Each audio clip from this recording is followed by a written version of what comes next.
Previously on Blogz. Nishant, Joshi, are you online with us? Hi Ben, how are you doing? That's brilliant. It sounds like you don't share your connection with 250 other guys, is it? I don't share anything with many other guys actually. Well, that's why you'll never be in the English cricket team. How are things going? Yeah, everything's going pretty great right now. There's a bit of lack of cricket that I'm trying to catch up on after the Ashes. It's all a bit empty, it feels. I mean, I was staying up for the Ashes all night long, and now I'm having to wake up a bit early for the Big Bash, so it's not really the same sort of magic around it. Well, this is what I've always admired about you. Not only do you have a life outside of cricket and all those kinds of things, social media risking, because a lot of people don't who actually put the time and effort and are as good as you are in this, but you do watch pretty much everything in a way that you know what's going on. Now, just the reason we want to chat to you today is we want to talk about the 2014 highlights, things we need to look forward to cricket-wise. See, if it was just Sean and I talking, we'd probably talk about 4 test matches worth watching, and then it'd be a very short sort of segment. So talk us through this Big Bash that's currently happening. Like the IPL, is it dwindling a bit, or is it sort of found new gusto? Well, actually, the ratings for the BBL are going through the roof. Actually, I think it was the most watched show on all of TV a few days ago, and they're getting exceptionally consistent high ratings. So it's not in any sort of decline at all. It's just getting more and more popular. So it's a really really positive thing for Australian cricket that the Big Bash League is doing so well at the same time as the Ashes as well. Because if we just rewind about maybe 10 months or so, when Australia were doing so poorly, especially in India, people were blaming the Big Bash League and the whole structure of domestic cricket in Australia for just how poorly Australia were performing. So it does kind of show that maybe when a team is doing poorly, people do tend to look for any sort of easy scapegoats, just like the English are pointing the finger in the direction of someone like KP or county cricket right now. Yeah. I kind of like the Big Bash League. There it is. I said it. That feels like a big confession. I kind of like it. Sean, this is why you're on mic 3 and you're not on mic 2. Okay. It's very disappointing. Yeah. Look, I mean, I've seen on Twitter there's quite a lot of interest around it. And I suppose, the IPL, it's a very different thing. So it's nice that there is contrast if you do like T20. And I will say that much, being objective. Yeah, it's a different brand of cricket to the IPL. There's more like pace bowling, quicker wickets, bigger grounds. They're not played on like the dartboards that are done in those Indian scenarios. It's at a really nice time of the year, in like January when there's nothing to do and you're off. You just watch a kind of mindless bubblegum cricket for the neutral. I quite like it for what it is. I respect it to an extent. Okay, well, thanks, Sean. Now, Nishant, obviously we started the year with the Ashes and Test match cricket like it always used to be. England taking an absolute drubbing and everyone getting on the bandwagon laughing at them. How do you see the English team sort of going forward? We just spoke to James now about the English team as a whole. Obviously Test-wise, England have Sri Lanka as their sort of next big opposition, and then they host India, if I'm correct in saying? Yeah. So just with the current team going forward, I mean, obviously it's good. Home ground advantage always does wonders for the team naturally in these conditions, and the Duke ball swinging around a bit. I mean, even James Anderson gets a wicket every now and again. How do you think that those guys are going to go against the Sri Lankans? You never know quite what you're going to get in Test cricket, and of course India, who I think is a pretty good side, based on the fact they've got some bloody good batsmen.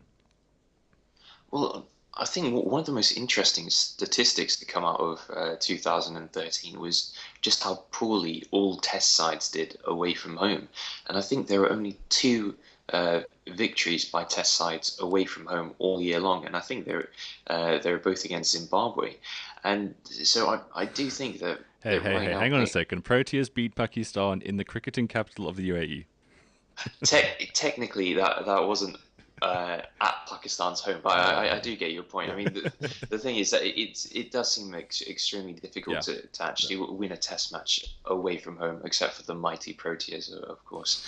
I do think that Sri Lanka and India are definitely going to struggle in England, as they traditionally have done so, especially with India's new batting lineup. They're very promising, but they showed flashes of brilliance in South Africa as well at times, but I think the two also showed, as we expected, that they still need a bit more experience, and against certain type of bowlers, they're still really struggling. So I think from England's point of view, they've never really had a problem over the last couple of years beating mediocre sides in home conditions. I think that's actually been their speciality. But when they have come up against the sort of variation, the sort of world-class variety. If you look to when they went to the UAE and they got whitewashed by Misbah-ul-Haq's Pakistan, they just couldn't cope with someone like Syed Ajmal on difficult pitches. When South Africa came to England not so long ago, they also struggled quite badly. And again, you see someone like Mitchell Johnson with his sort of variation. England just couldn't cope with something that they weren't used to in Australia, and they got duly whitewashed.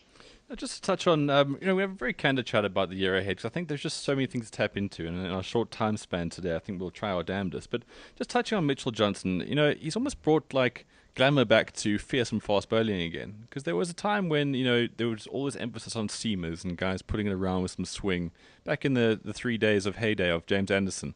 But now Mitchell Johnson sort of uncovered like this sort of dirty bastard bloke mentality of running in and snorting it through at 95 miles per hour.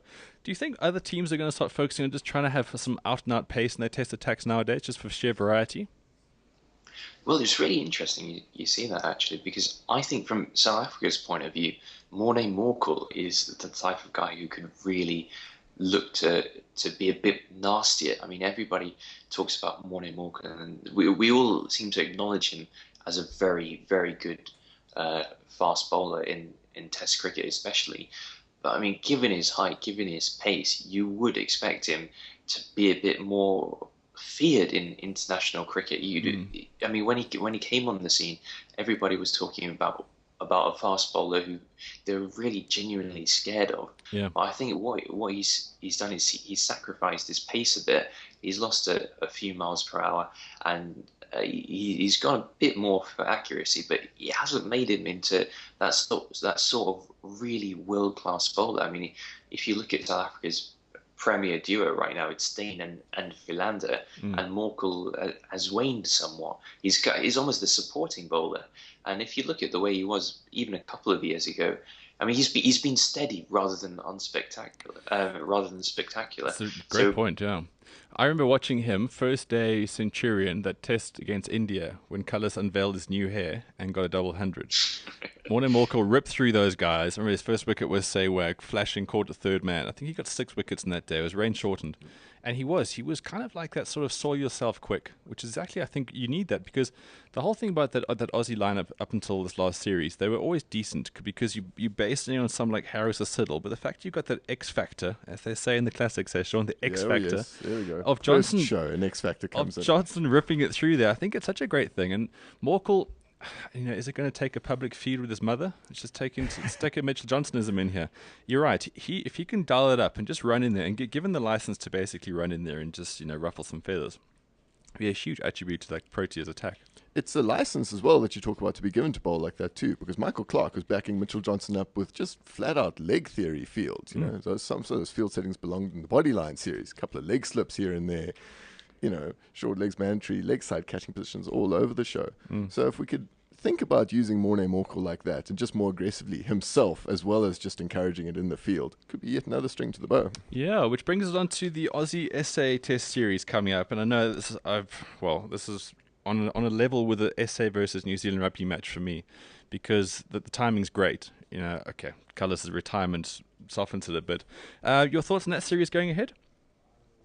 Well, as you say, I think it's a really prestigious series. I think that the last few series between them, the Test series between them, have probably been the most entertaining consistently between any sides. And we looked even a few years ago, where I remember a Test match in South Africa where I think Australia won by 2 wickets, and and I think Justin Langer was ready to come out after he'd been injured by Ntini, and it had all the sort of drama, and it had all the sorts of ingredients, and all the characters have changed since then, but there's still that sort of, maybe the sort of underlying drama that maybe we seem to see is a bit more manufactured in the Ashes, for example, these Yeah. days. I think South Africa versus Australia really is the premier Test series at the moment, and looking forward to that. I think there are loads of exciting areas to watch. I mean, the first thing people will look at is the two pace attacks, as we said. You got Steyn, Morkel, and Philander versus Johnson, Harris, and Siddle, and I mean, Steyn versus Johnson is going to be one potentially for the ages. I think. I mean, it's going to be something that you definitely take off time to go and watch if you're lucky enough to be in South Africa at the time. So I'm really looking forward to the series and also seeing how South Africa's batsmen cope as well, because the conditions probably won't be too batsman friendly, but it's possibly an opportunity for players to prove on both sides that they are really world class. So you look at someone like De Villiers, who's done it before against the Aussies, but you also look at someone like Du Plessis, someone like Duminy, the sort of players who really need to start stepping up. I mean, they showed promise for so long. Du Plessis has been a bit more successful, I think, with a couple of recent Test knocks, but I think Duminy in particular is the guy who needs to stand up for South Africa. Oh, completely. But you say like the big role players sort of changed. And obviously, there's no Ponting, there's no Cullis anymore. But if you look at South African success over the past few years, now you mentioned all those names, Faf's heroics when he batted for like 8 days and saved the Test, Duminy in Melbourne with Steyn with the bat. Of course, AB's always done it. Smith's always been there. I mean, he suffered a few broken hands while doing it. And of course, there's Umla. So I think South Africa, obviously the more established team and naturally the favourites going into this. But as far as taking this Aussie sort of thing forward, I think the big thing for the Aussies is to establish some real out-and-out batsmen. But how do you think a guy like George Bailey's going to do? I mean, is he the future at 6? I think that George Bailey was shown up somewhat in the Ashes. I mean, maybe his deficiencies were slightly masked over by the rest of his team, but I think the whole Australian top order was somewhat flattered because I mean, if you look at the statistics again, Brad Haddon saved them so often with Steve Smith as well. I mean, it was one of the greatest series you can really ever imagine from a wicketkeeper, and Steve Smith kept in company on a few occasions as well. So actually, I mean, what happened was that England and Australia's top orders both performed pretty similarly. I think they were both averaging around 140 for 5 in every first innings. It's only afterwards where the numbers 6 and 7 came in, and England kept on collapsing, whereas Australia actually had regular counter-attacks to stop them. So, I mean, going back to Bailey, I think that his technique was definitely shown up during the Ashes. He's definitely got the character. We've seen him have the character in ODIs and help Australia recover from tough positions there before. But I think Test cricket is still going to take a bit of time to warm to. Well, exactly. Okay, so those are your sort of major cricketing highlights, if I'm not mistaken. Anything else you're really excited about for 2014? Give us your sort of things to look out for. I think you'd kill me if I say the IPL. I will not. I will not. Have you not noticed that in 2014, I'm a more sort of balanced man? I indulge Sean's big bash sort of hard on he's got at the moment. That sounded terrible. Carry on. I mean, look, the World T20s scheduled to be held in Bangladesh in March. That might change because of security reasons as it stands. But I think that's going to be. I think all World T20s have been very entertaining to watch so far, and for 2 or 3 weeks, everybody seems to really enjoy it. All the fans, whether you're at the stadium or watching from home, you can support your team in a less intense way, but still with a decent sort of attachment. And I'll really be looking forward to that as well. Brilliant. And IPL, nothing new there, huh? Same old thing. Auction, Shastri, fireworks, purple caps and stuff. Well, I actually find that the IPL auction is more interesting than the IPL itself, because the IPL auction actually gives you the opportunity to kind of predict what's going to happen, and it is almost our own sort of real fantasy cricket, and that's the sort of vague beauty about the IPL. It gives you that sort of opportunity to have a sort of fantasy cricket team in real life. I mean, a few years ago, nobody could have imagined someone like Dale Steyn playing on the same team as Kumar Sangakkara and that sort of thing. I mean, even the other day, I was thinking, what about? I mean, Mitchell Johnson didn't get retained by Mumbai Indians last week, so we do even have the potential of Dale Steyn playing in the IPL alongside Mitchell Johnson and opening the bowling with him. I mean, how amazing would that be? Yeah, that's a good point. Great point. Sean, anything else before we wrap it up? I think he's gone through pretty comprehensively right there. Well, 2014, as you know, 2013 was a ripper, and it's a shame there aren't more test series. I think that's what it comes down to. We're about to have a discussion with Sport Billy about who's going to take over Cullis' spot in the Proteas team. But when you look at it, how many tests are they actually going to play in the next 2 years? Like, bugger all, really. And it's a real shame to look at a team where you think, okay, these guys can be the best in the world, because when it's your home team, you wait for this your whole life. You know, after many years of watching those Aussies just kill everybody, you think one day our team is going to be like this. We get to that point, and we're playing like a game here, a game there, all very chilled. Yeah, and of course our fixtures aren't done for the next summer as well yet. Last time I looked at the Future Tours program, which is not a document to be trusted by everyone, as we found out last year. I saw the scheduled test matches after the tours were done. I think we were scheduled to tour Zimbabwe at the beginning of the summer of 2014, 2015, which is supposedly have 2 tests, but who knows. And I think the West Indies are in town. And if they perform anything like they did in New Zealand, that's not going to be too much competitive cricket in South African conditions. Yeah. Anyway, Nishant, moving on to you, of course, you've got the website, you've got very active on the social media, Facebook and Twitter, and then your latest endeavor, Spot the Googly. Quickly tell us about that.